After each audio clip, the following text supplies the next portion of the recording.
Welcome to Albertopolis, the development of South Kensington and the Exhibition Road Cultural Quarter. This online exhibition will lead you on a tour of a unique area of London devoted to the study, research and enjoyment of art and science. It looks at the very origins of the Cultural Quarter, how it grew and developed from its beginnings in the 1850s right up until the present day. The story starts with the Great Exhibition of 1851, which was held on a plot of land to the north-east of the site in Hyde Park.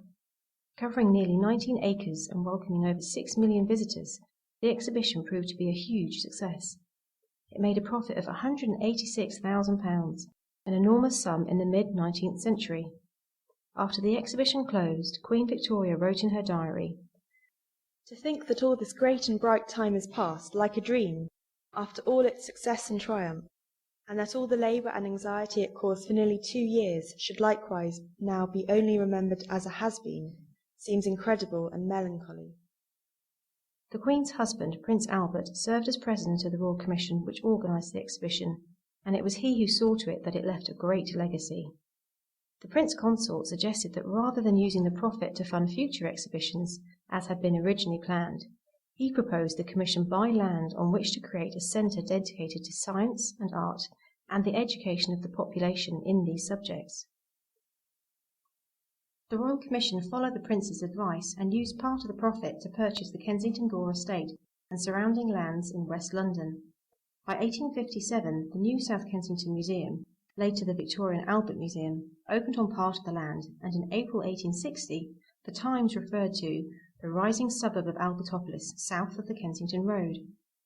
The nickname Albertopolis was then born. Perhaps it was at first adopted in a slightly mocking tone at how deeply the Prince had become involved in the project, but at the same time it was a tribute to the Prince's initiative and vision.